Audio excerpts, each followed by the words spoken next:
थे दोस्तों।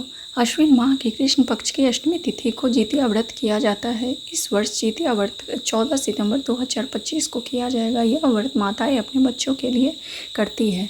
गंधर्वों के राजकुमार का नाम जीमूतवाहन था। वो सभी के परोपकार करते थे। जीमूतवाहन के पिता ने जब उनको राजपाट सौंपा, लेकिन उनका मन राजपाट में नहीं लगता था। यही वजह थी कि वह राज्य का भार अपने भाइयों को देकर वन में पिता की सेवा करने चले गए। वन में ही जीमूतवाहन को मलयावती राजकन्या मिली। दोनों को एक दूसरे से प्रेम हो गया। एक दिन जब वन में भ्रमण करते हुए जीमूतवाहन काफ़ी आगे चले गए, तब उन्हें एक वृद्धा विलाप करते हुए दिखी। पूछने पर वृद्धा ने रोते हुए बताया, मैं नागवंश की स्त्री हूँ, मुझे एक ही पुत्र है। पक्षीराज गरुड़ के कोप से मुक्ति दिलाने के लिए नागों ने यह व्यवस्था की है कि वो गरुड़ को रोजाना भक्षण के लिए एक युवक को नाग को सौंपेंगे। आज मेरे पुत्र शंखचूड़ के बलि का दिन है। आज मेरे पुत्र के जीवन पर संकट है और थोड़ी देर बाद ही मैं पुत्र विहीन हो जाऊंगी। एक स्त्री के लिए इससे बड़ा दुख और क्या हो सकता है। उसके जीते जी उसका पुत्र न रहे। जीमूतवाहन को यह सुनकर बड़ा ही दुख हुआ।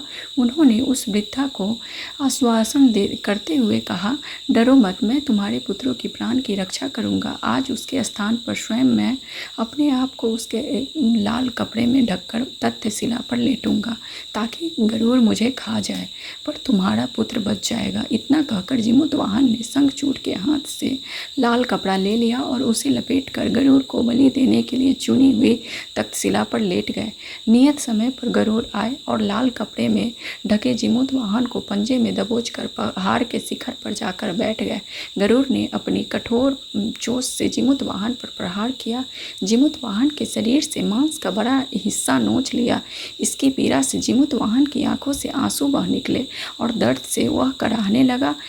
अपने पंजे के जकड़े प्राणी की आंखों में आंसू और मुंह से कराह सुनकर गरुड़ बड़े आश्चर्य में पड़ गए, क्योंकि ऐसा पहले कभी न हुआ था।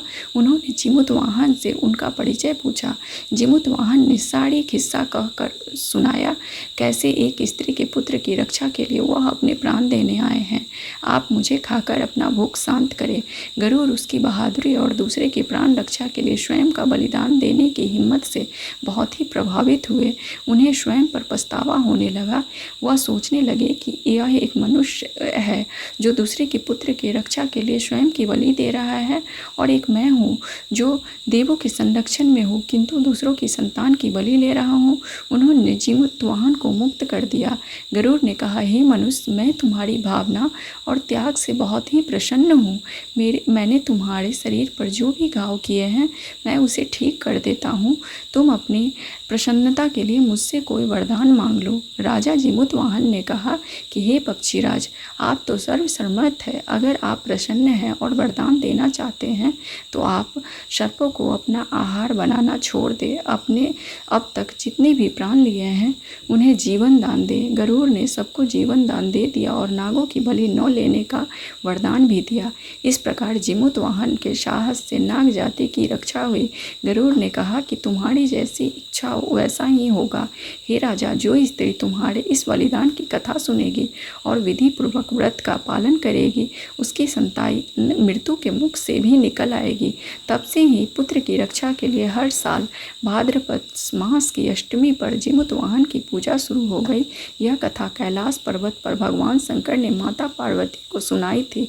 जीवित पुत्रिका के दिन भगवान श्री गणेश, माता पार्वती और शिव जी की पूजा एवं ध्यान के बाद ऊपर बताई गई व्रत कथा भी सुननी चाहिए। धन्यवाद दोस्तों। आपको मेरी वीडियो पसंद आई हो तो उसे लाइक करें और मेरे चैनल को सब्सक्राइब करें।